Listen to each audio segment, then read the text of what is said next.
It was a brisk autumn morning when the unthinkable happened. Pam Bondi, the former Attorney General of Florida, stepped onto the political stage once again, but this time, it wasn't for a campaign speech or a press conference. No, this was personal. Her latest target was Judge Boasberg, a once promising federal judge who had found his seat in Congress, thanks to years of careful maneuvering and backroom deals. For months, rumors had swirled about Boasberg's controversial actions during his tenure as a judge. His decisions had long been seen as politically biased, favoring one party over another. But there had never been concrete proof, until now. Bondi, known for her sharp legal mind and no-nonsense approach, had spent weeks collecting evidence, scouring court records, and speaking to insiders. She uncovered a series of damning communications between Boasberg and several high-ranking members of Congress, all but confirming that his judicial decisions were influenced by political allegiances.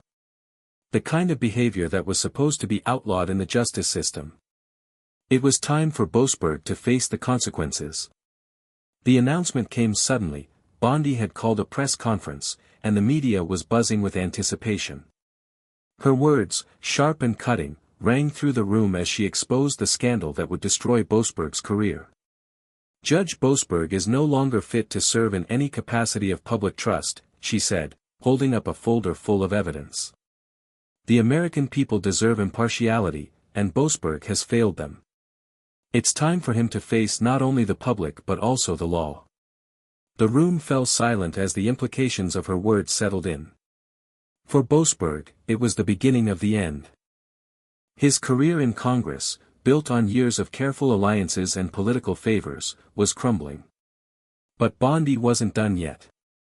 With her next statement, she dropped a bombshell that would make headlines for days. Boasberg is facing criminal charges, she announced. The reporters erupted in a flurry of questions. But Bondi held up her hand, signaling for calm. This was just the beginning. As the news of Judge Boasberg's criminal charges spread like wildfire, the political landscape shifted. Headlines screamed across newspapers and news websites, Pam Bondi unveils corruption in high places. And Judge Boasberg faces criminal investigation. The public, long weary of the political games played behind closed doors, was gripped by the scandal. Bondi wasted no time.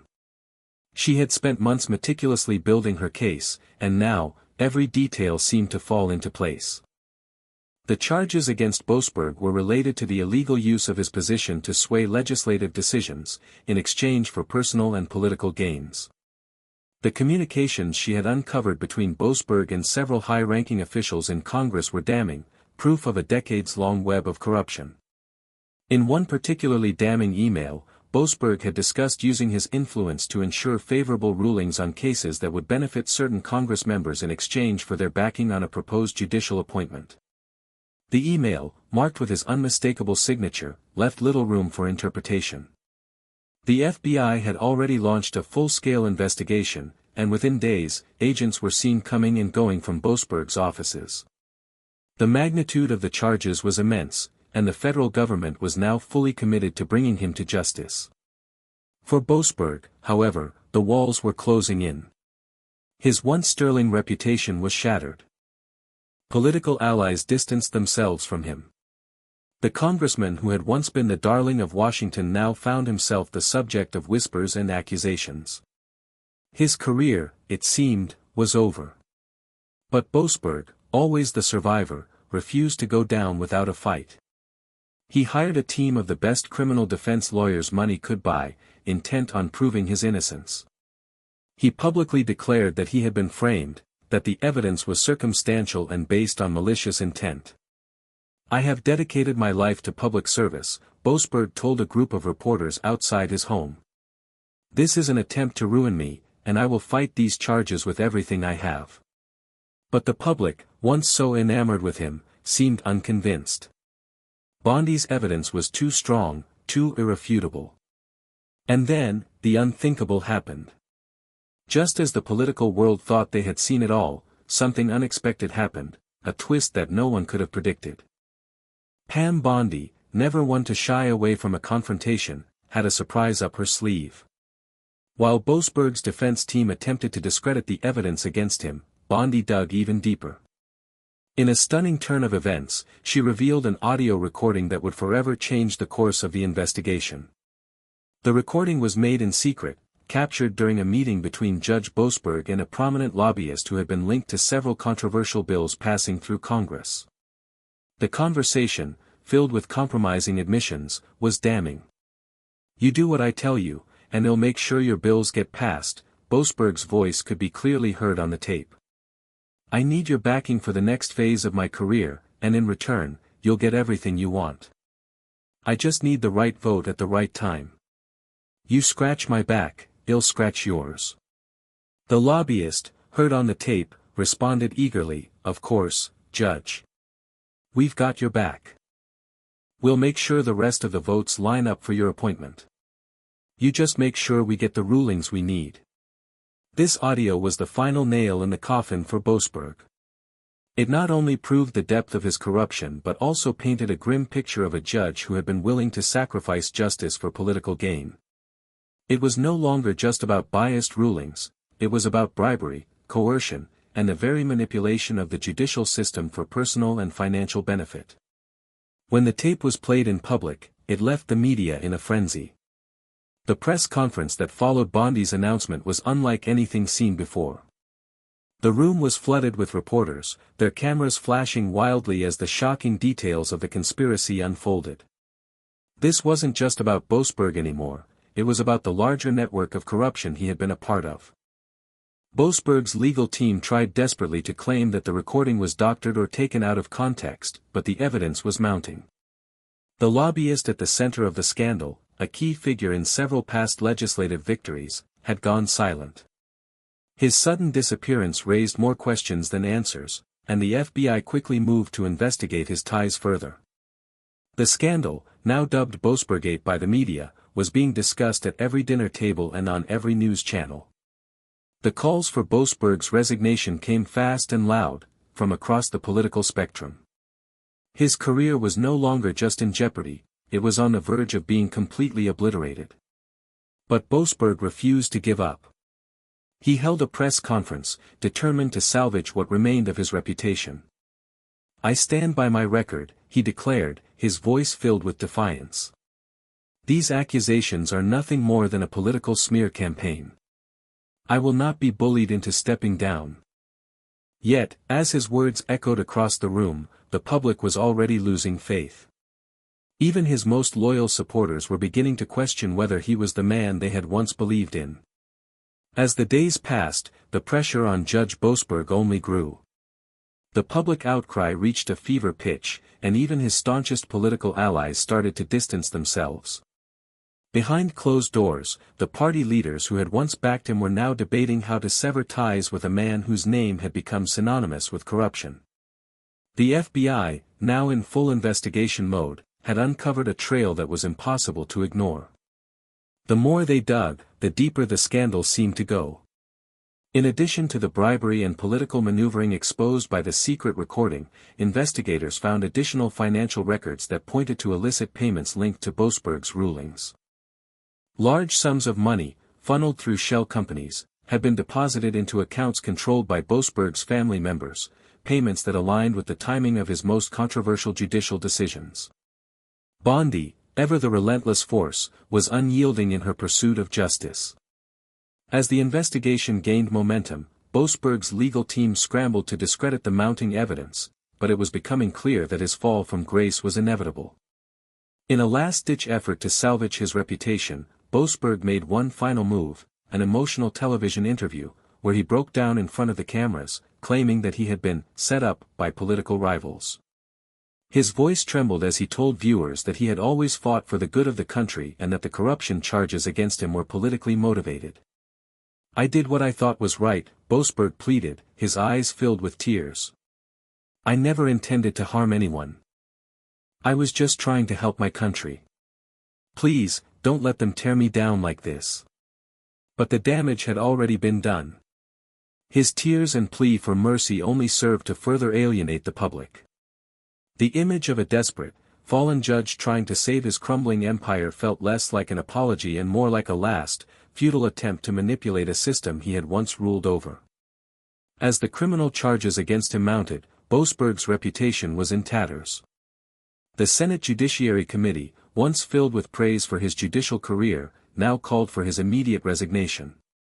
Public trust had been irreparably broken, and the calls for his prosecution grew louder with every passing hour. Then came the final blow. On a quiet Thursday afternoon, a report surfaced that the Department of Justice had officially filed criminal charges against Boasberg. The charges included bribery, conspiracy to influence judicial proceedings, and abuse of power. He was facing not just a fall from political grace but the very real threat of years behind bars. The courtroom drama was far from over. The case would continue, but the verdict was already clear. Boasberg had been exposed, and there would be no escape from the consequences of his actions. Bondi, standing at the center of it all, had won. The corrupt judge's career was destroyed, and the political system was forced to reckon with the extent of the rot within its own ranks. As the dust settled, Pam Bondi's name became synonymous with justice, a symbol of integrity in a system often plagued by betrayal. For Boasberg, the fall from grace was swift and unrelenting. His name would never be spoken in the halls of power again.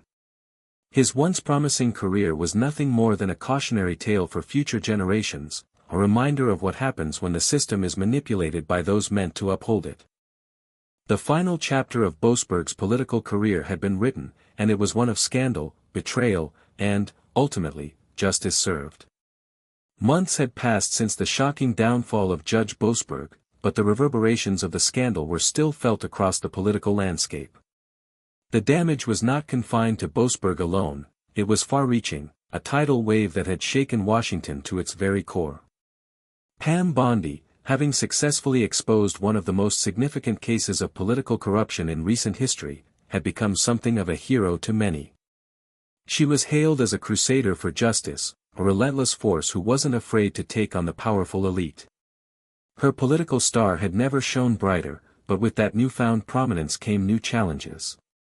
The political establishment, long used to its intricate webs of influence, had been shaken, and some of its most powerful figures were now looking for ways to regain control. While Boasberg faced the grim prospect of prison time, the ripples of his corruption continued to unfold.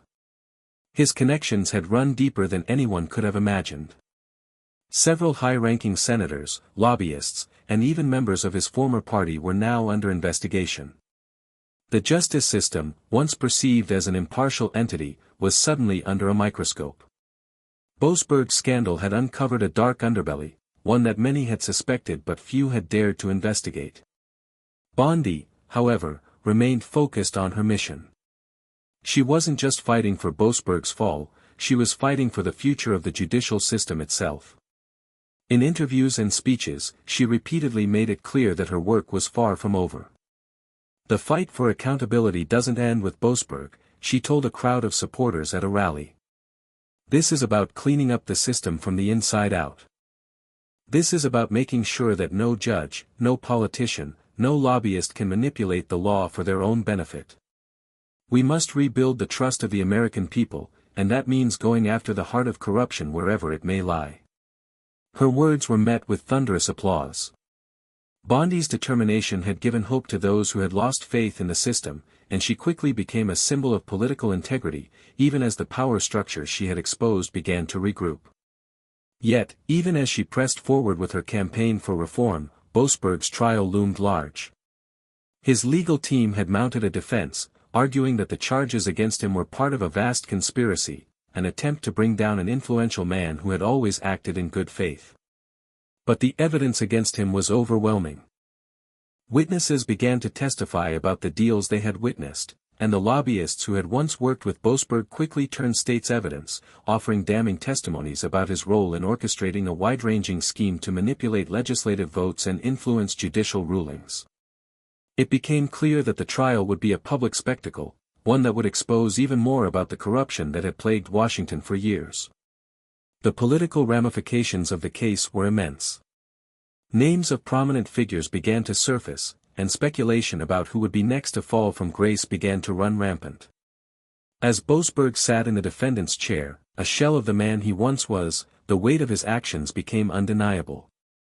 The courtroom, filled with reporters and spectators, became a symbol of justice finally being served. But the trial was more than just the downfall of a single man, it was the beginning of a larger reckoning.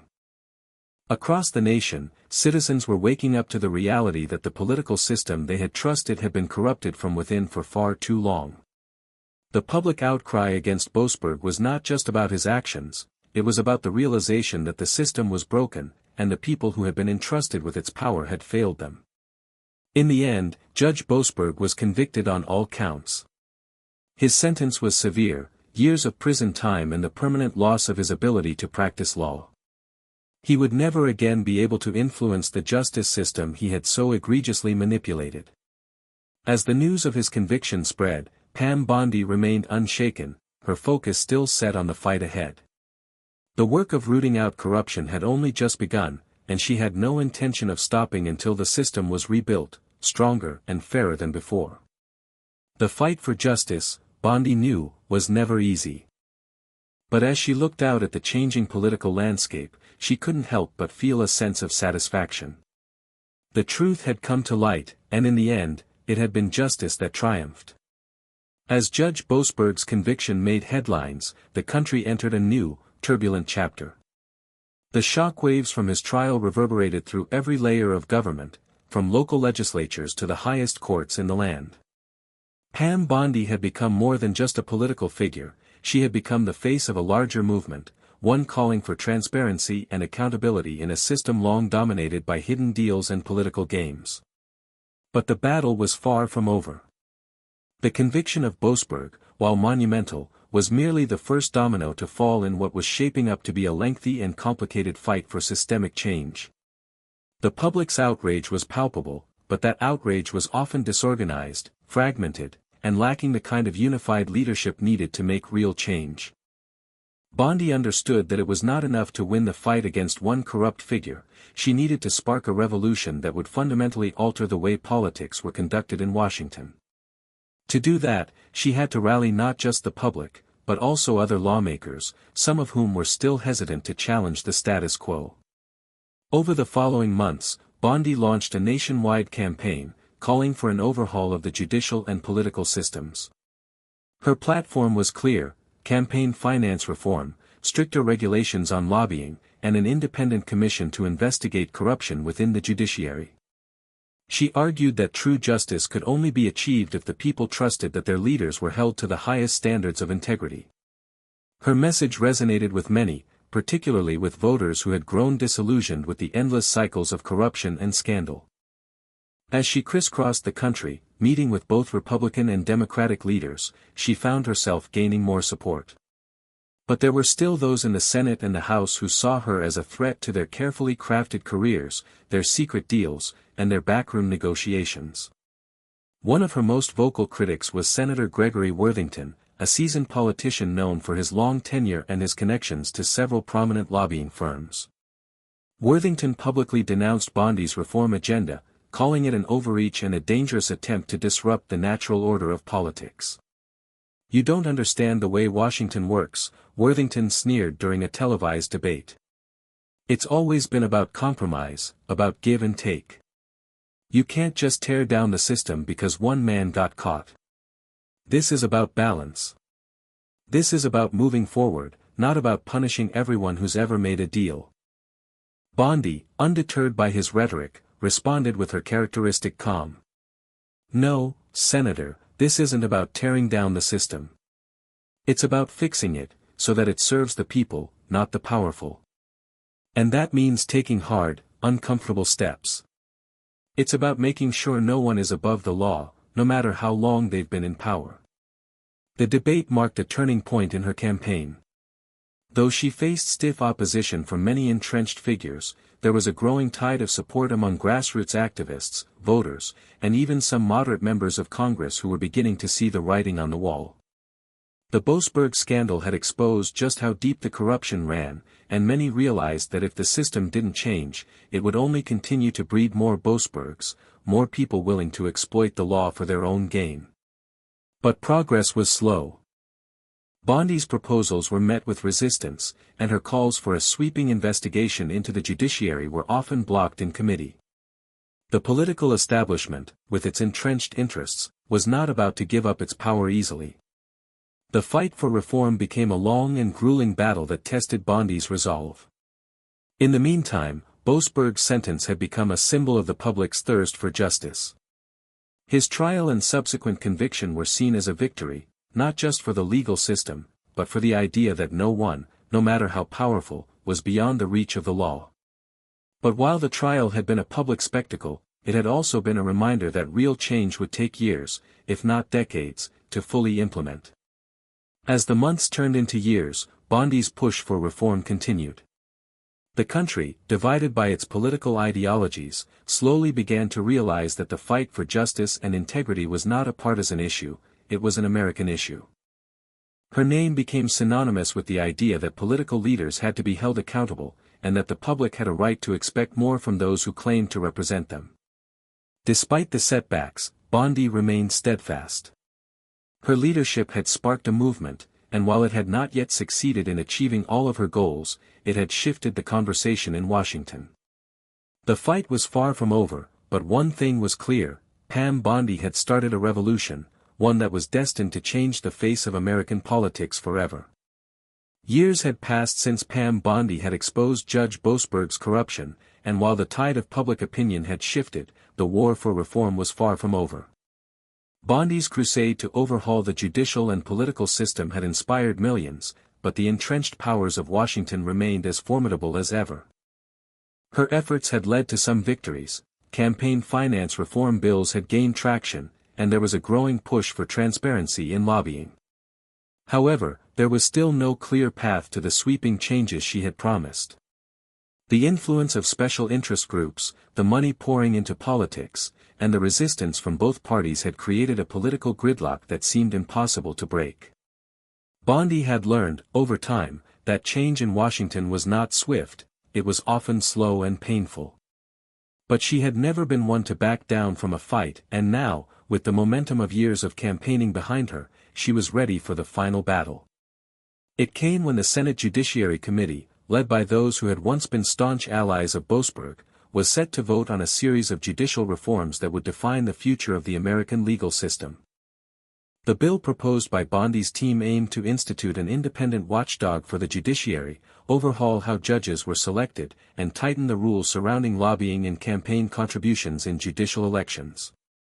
This was the bill that could finally shift the balance of power in Washington, if it passed. Bondi knew it wouldn't be easy, far from it. Her opponents, including high-ranking senators with ties to the lobbying industry, were already preparing to shoot down the proposal. The pressure was mounting. If the bill failed, her entire campaign for reform would be in jeopardy. As the day of the vote drew near, Bondi intensified her efforts.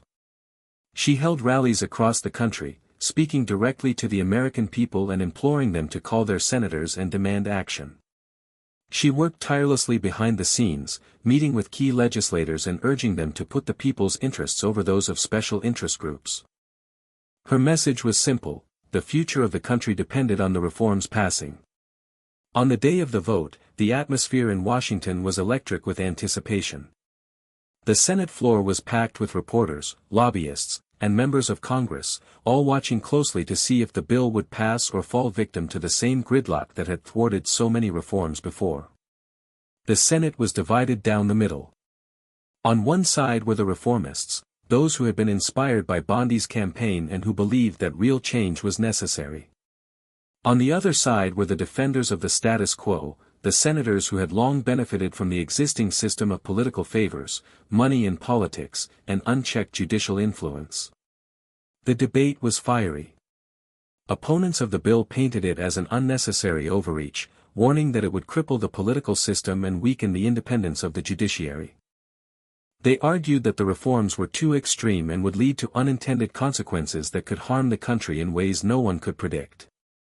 But Bondi, standing firm in her conviction, countered with a powerful speech that resonated with the heart of the nation. "This bill is not about politics, it's about justice," she said, her voice unwavering. It's about making sure that no judge, no politician, no lobbyist is above the law. It's about restoring the trust that has been eroded by years of corruption and manipulation. The people have spoken, and it's time for us to listen. Her words struck a chord. The tide began to shift. Senators who had been on the fence started to come out in support of the bill, moved by the overwhelming public pressure and the undeniable truth in Bondi's words. As the final vote approached, the Senate chamber was filled with an air of tension. For what seemed like an eternity, the roll call continued, one senator after another casting their vote. When the final tally came in, it was a victory, a hard-fought, narrow victory, but it was enough. The bill had passed. The chamber erupted in applause, but Bondi stood silently, her face a mask of concentration. This was the moment she had worked for, but she knew that the battle for reform was far from over. This bill was just the beginning. Now, it would be up to the American people to ensure that the reforms were implemented and that the new system of accountability was upheld. As she left the Senate chamber, Bondi reflected on the journey that had brought her here. The long hours, the sleepless nights, the countless meetings with lawmakers, everything had led to this moment. But even as she basked in the victory, she knew there was more work to do. The fight for justice, for fairness, and for the integrity of the system was never truly over. And with that, Pam Bondi's legacy was sealed, not just as the woman who took down a corrupt judge, but as the leader who had sparked a movement to change the very fabric of American politics. Years had passed since Pam Bondi had fought the final battle on the Senate floor, and the reforms she had championed were now firmly embedded in the American political system. The sweeping changes to campaign finance, lobbying regulations, and judicial oversight had fundamentally altered the landscape of politics, but the fight for true justice, Bondi knew, was never finished. The country had been irrevocably changed. There was a new sense of accountability that had taken root in Washington. Judges no longer made rulings based on political pressure. The lobbying industry had been forced to operate in the light, with regulations that made it harder to wield power behind closed doors. The people had regained some semblance of trust in a system that had long seemed irreparably broken. Pam Bondi, now a seasoned political figure, had spent the years following the passage of the reforms traveling across the country. She gave speeches, met with young activists, and continued to push for further reform, determined to ensure that the new system never lost its momentum. But her focus had shifted. She was no longer just fighting for reform, she was now focused on mentorship and education. Bondi established the Bondi Center for Political Integrity, an institute dedicated to teaching the next generation of leaders how to govern with transparency and accountability. She spoke often about the need for young people to become involved in politics, to take a stand against corruption, and to never lose sight of their moral compass. Her efforts were bearing fruit. Young political candidates, inspired by her example, were emerging across the country, new faces untainted by the old ways of doing things, promising to carry the torch forward. Though Bondi had found a new purpose in education and mentorship, there were still those who questioned whether the reforms had truly worked. Every system had its flaws, after all. There were still whispers in the halls of power, still remnants of the old guard who sought to undermine the progress made. But they were no longer as powerful as they once were. The people, empowered by the reforms, would not let their voices be silenced again.